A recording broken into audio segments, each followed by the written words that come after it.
Welcome to Tech in the Right Direction, the podcast. Let's take tech in the right direction to drive social change and close the employment, pay, and culture gap for women in technology. This podcast is focused on helping turn ideas into action and create opportunities for women to advance in the dynamic technology industry. I hope this podcast will inspire and motivate you to encourage more women and girls to seek or grow a career as a woman in technology. Stories about the journey of amazing women in the tech field starts right now. Welcome to Tech in the Right Direction, the podcast. This week, I'll be speaking with Elena Percival. Elena is CEO and co-founder of Women Who Code. Under Elena's leadership, the organization has grown to serve 290,000 members in 134 countries. Elena is an accomplished tech speaker, appearing at WSJ.D Live, Code Motion Milan, Grace Hopper, Columbia University's Social Enterprise, and more. Elena has been published by Forbes, Huffington Post, and the Wall Street Journal. Elena holds a master's in organizational management and an MBA. She's also an angel investor, a venture partner at Valor Ventures, serves on the board of ATL Family Meal, and is CodePath advisor. Elena has 2 young sons. She loves chocolate and has been to more than 75 countries. Welcome to the show, Elena. I'm so excited to have you on. Thank you so much for having me. Sure, let's get started.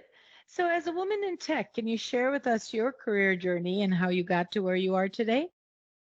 Yes, I took a meandering path to where I got today, which I think so many people do in their career. And so I actually started out in sort of traditional business or having a non-tech focus in the early part of my career. I worked in performance footwear. I started off working for Puma at their international headquarters in Germany. And then I went back and did an MBA program and went to work for a very small women's performance footwear company. And in that time, I'm getting more specifically involved in the women's empowerment space in my career, but also learning what it's like to work for a really small organization. So they brought me in to introduce 2 new product lines to the market, and immediately, Nike and Mizuno were my competitors. And I was this teeny tiny kind of $10 million a year company. And so I had to learn to think outside of the box. And in that time, I really think of it as working at a startup. So shortly after that, I had the opportunity to move to the Bay Area. And I'd had a really strong career at that point in sort of traditional products, more traditional industry. And I got out to the Bay Area and I struggled. Honestly, I wasn't coming from Google, Facebook, Microsoft, any of the traditional tech companies. And I had trouble translating what my experience was into the tech industry. So I started learning to code, getting involved just broadly in the tech industry. And that's kind of as I started to build my experience with Women Who Code, having that just as a side project. And I loved spending time with smart women who are interested in talking about technology. I was, learning to code myself and building really cool side projects.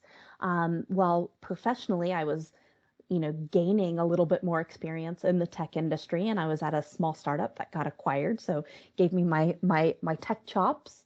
And so what it did at that point is it allowed me to have sort of competing offers in the tech industry, and I had 2 paths to choose at that point.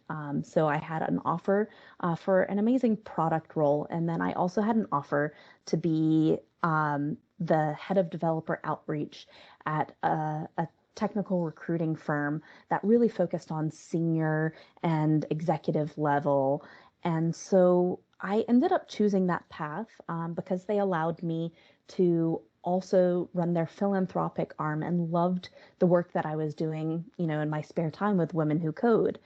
And what it taught me is how executives were interacting with one another, what they were doing inside of their careers, outside of their careers to succeed and make it there. And I started bringing that into what I was doing at Women Who Code.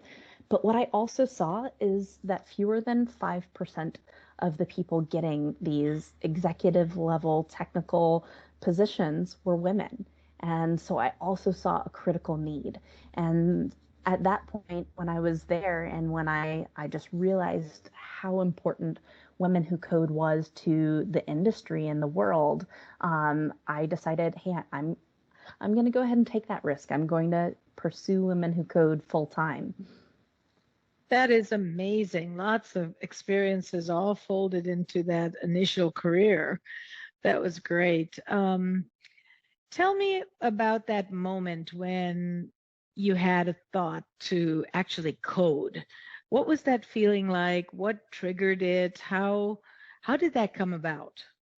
Yeah, for me, it came from a place of not necessarily looking to become a software engineer, but realizing that to be in the tech industry, to be successful in the tech industry, even as someone choosing a business path, I had to know what the language was. I had to know what the capabilities of and restraints were. And so learning to code not only was fun and I built things that I just felt like building, but it also gave me the language that I needed and also the knowledge that I needed to run companies, to build technology organizations.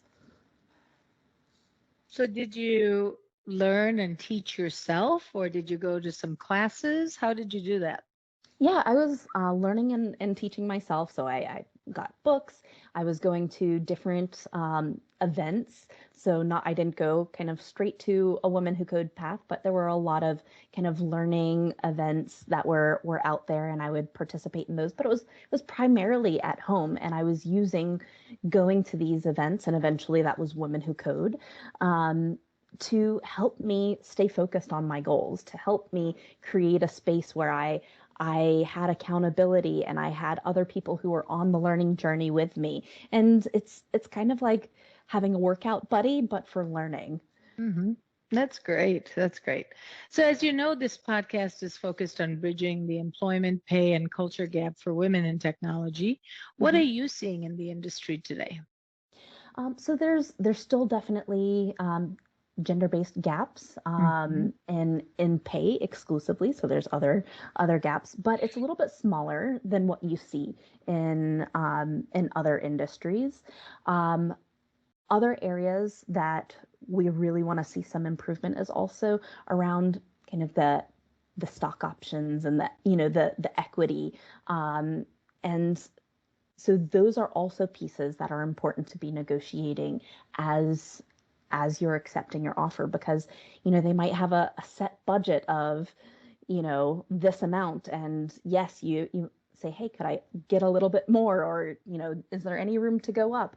But another opportunity to really create a big increase in that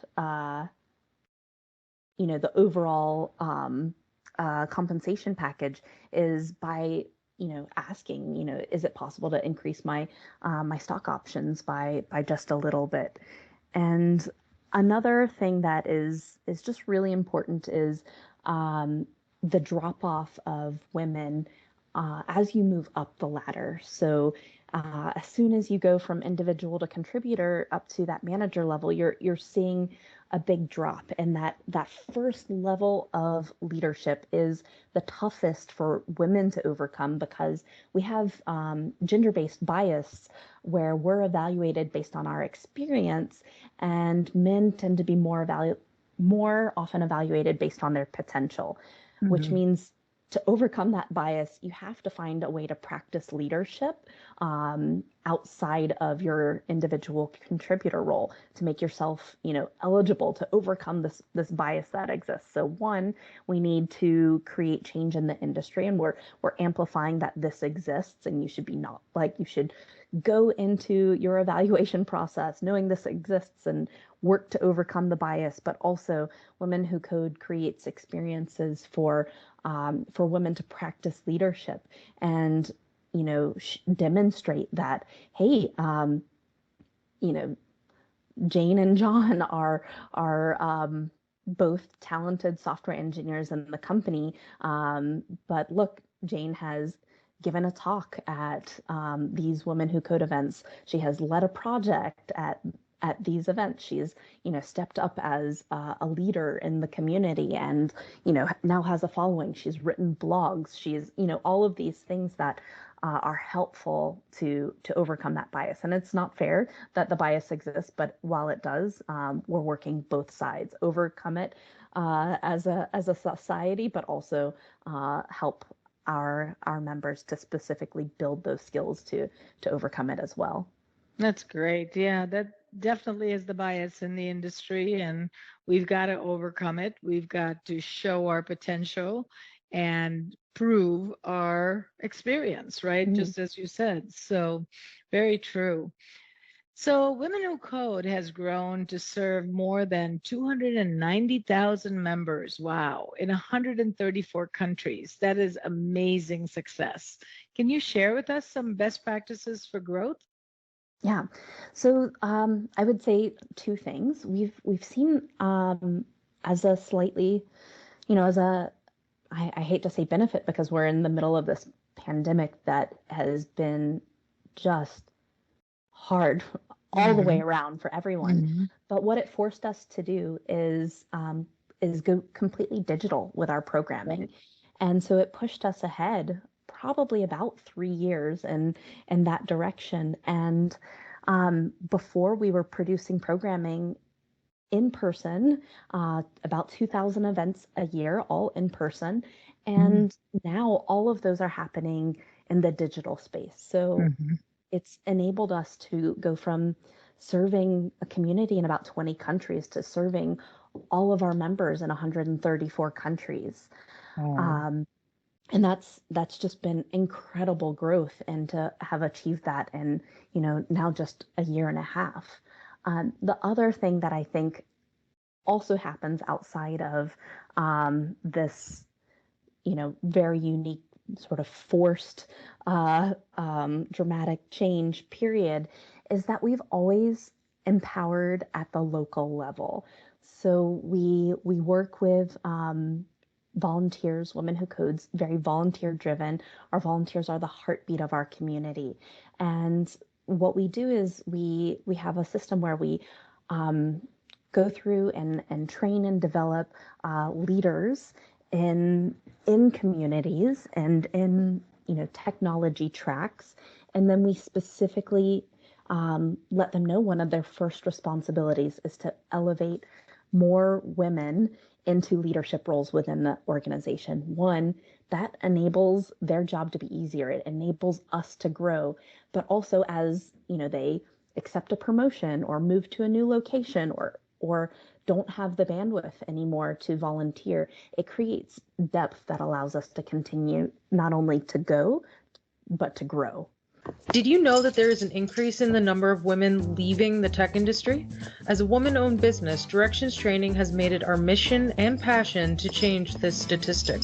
That's why Jennifer created this podcast. We showcase insight from everyday women for everyday women in the tech industry. Do you know other people that would benefit from tuning in? Share the link and help us drive the advancement of women in the tech industry. Do you have a journey or know of someone that our listeners would benefit from hearing about? Reach out to us at directionstraining.com/podcast. Don't forget to follow us on LinkedIn, Facebook, and wherever you find your podcasts. Now, back to the show. I love the side effects or the benefits of the pandemic, taking your growth to digital to let you expand into so many other areas. Many years ago with my business, because we do training, I had kind of had the foresight to say, let's go virtual because now we can kind of service the country rather than just, Chicago where we started. And it really took off because we could get the best instructors from anywhere in the world and provide everybody with that excellent quality rather than depend on just local talent. And it was very, very amazing to grow through that change.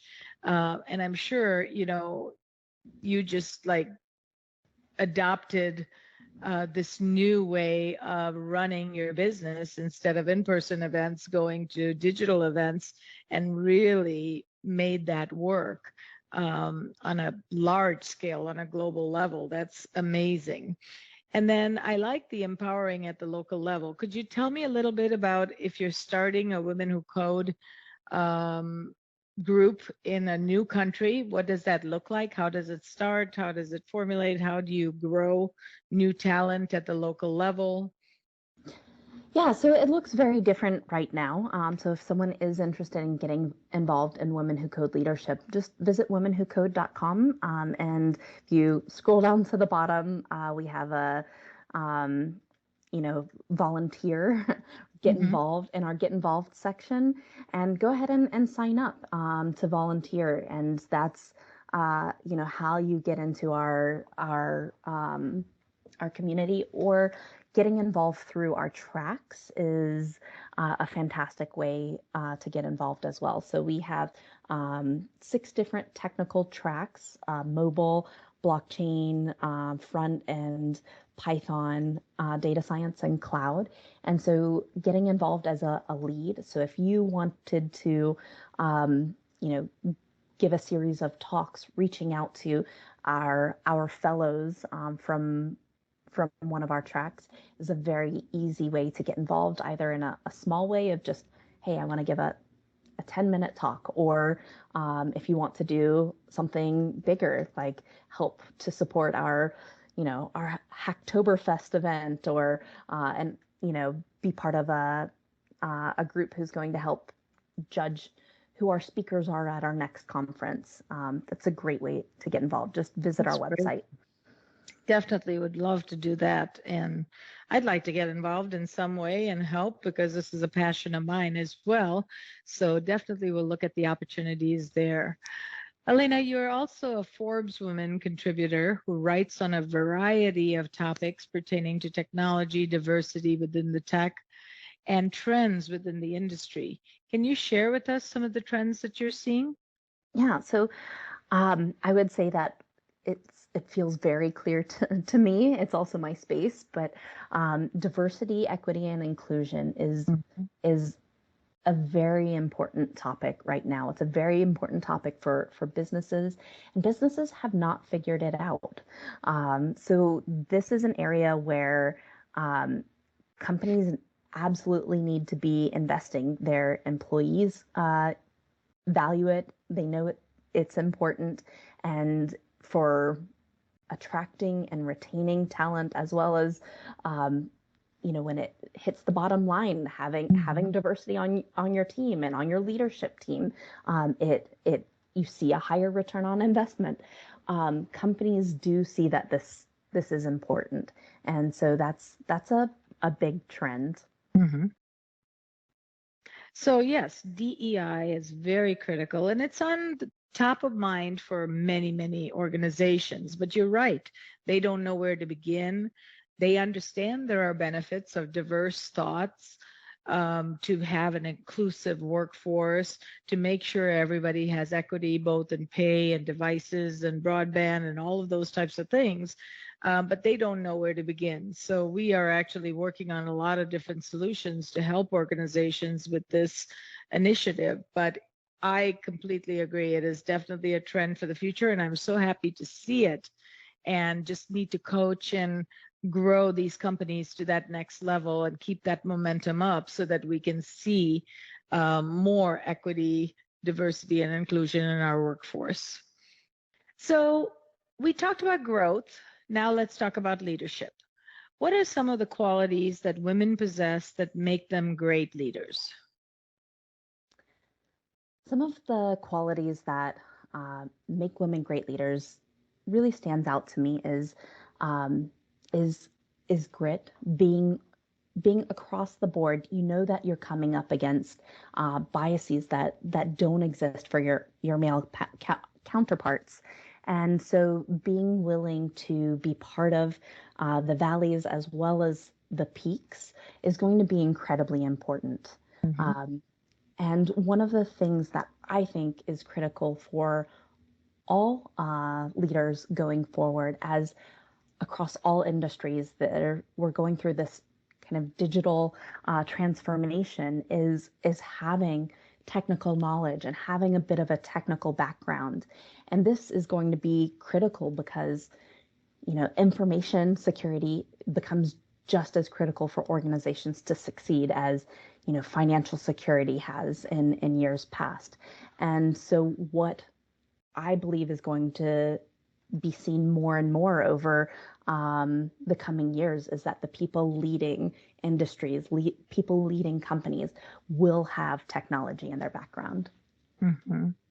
Yeah, I think those are great. I love that you said grit, because I feel like women, deal with so much on a daily basis that they're able to juggle so many different things and still keep moving forward.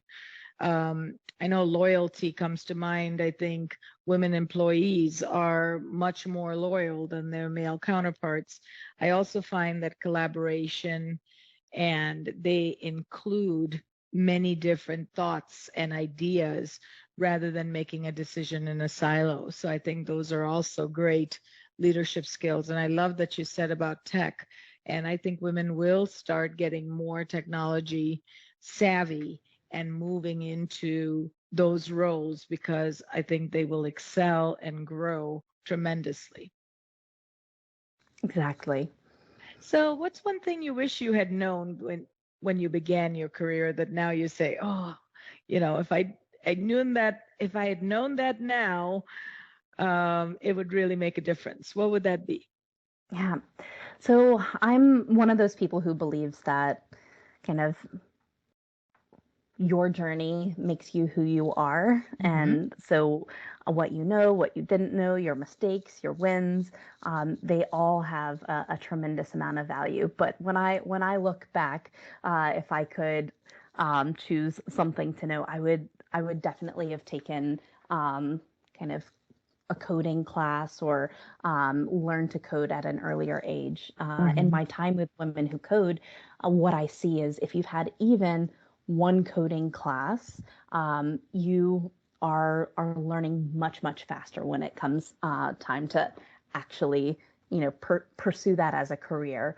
And so I've seen that over and over again. And I learned to code late in my life, and I would definitely say if I could choose one thing for me to know early on, that would be it. That's great. That's great. Now, we always talk about getting more women into technology. And a lot of people on my podcast and a lot of times have said, women shouldn't think that all they need to do is code in a technology career, because there's so much more. There's, marketing and technology, there's sales and technology, there's obviously cloud computing, and there's, programs that are low code or no code. What are your thoughts on that? Since you are in the Women Who Code section, I'd love to hear your perspective. Yeah. So you're bringing forward no code, low code, and I would say I have heard that probably 50 times in the past month. So when you asked about trends at Forbes, that definitely came to mind. And I definitely think that is something that's going to be important for the future, and we will just continue to build and can have build on top of what's already built, and have tools. And the goal as a software engineer should be to build it in the most simple and effective way possible. And if that means you're not actually having to build something, that's the choice that you can and should be making. So I'm really excited for that path, but I still think having that technical knowledge and that technical background is going to be important. Great. Yeah, I agree that, I mean, there's a lot of other skills that you gain with coding, the discipline, the logic, the critical thinking, the forward thinking, all of those things. Boy, I went to computer programming classes years and years ago, and I'll date myself by saying we didn't even have like computers. We had punch cards, when I started. But it was so important, and it taught me a lot about the progression and the, like you said, the language, the jargon, the understanding of how a computer works. And it was very beneficial for my career. So I agree with you, 100%. So do you have a quote you live your life by or think of often? Yeah, so my quote is a variation of a T.S. Eliot quote, and it's just, you never know how far you can go unless you risk going too far. I love And that. yeah, so that's my mantra. I love that. And so you push yourself every day to exceed your own expectations so that you can go a little bit further. Exactly. It's about comparing yourself to your own potential and just realizing that that means that you're only ever kind of running at 50%. So there's always an additional 50% that you can do, and being willing to take risks. Right. That's hard. That's hard. I mean, I do it as a entrepreneur, but I know there's a lot of people that find that very difficult. So I think pushing yourself and looking at that next step in front of you and the next step and then taking chances is so important. Mm-hmm. That's great. So who inspires you? Oh, there are so many people who inspire me. But through this, I want to say, um, the leaders at Women Who Code, who are volunteers who um, are doing incredible work, and they have full-time jobs, and they take this step out to not only invest in their community and build up their community, but also to invest in themselves. And what I see come out of that is, our Mexico City director, who said her salary had increased 200% by becoming a Women Who Code leader, and that was in under 1 year. And one of our leaders in Atlanta, who kind of, when she first stepped up, was very talented technologist, but very shy, and almost said, "Oh, this is my name. Feel free to ask me questions," and then kind of sat down as quickly as possible. And in under 1 year, she had stepped up as a leader and had been asked to speak at technology conferences. And by the end of 1 year, was giving tech talks to standing room only crowds at conferences. Wow. And so that evolution, that move forward in leadership, these are the women who just incredibly inspire me and drive me to wake up every single day and do what I do. That's awesome. And to be a part of that kind of community really pushes you too, to say, what else can I do, right, to be better? And I love that. I love that. So in closing, Elena, what advice would you give to a woman considering a career in the tech industry? Where should they begin? What kinds of things should they try so that they, kind of put one foot in at a time and really kind of evaluate if it's for them? Yeah.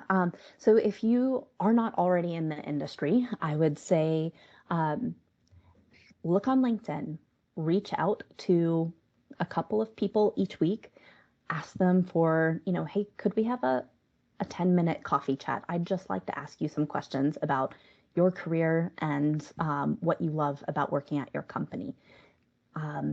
Have the questions, don't make them do the work, try and make it for them as easy as possible for them to say yes. But people are accessible now. They want to say yes. And what that's going to do for you is, if you're meeting with one of those people, one of those three that you reach out to, on a weekly basis, you're meeting people who then might be willing to recommend you at the company, or you might find out that company that you thought was an amazing organization, you're not sure you'd actually want to work there anymore.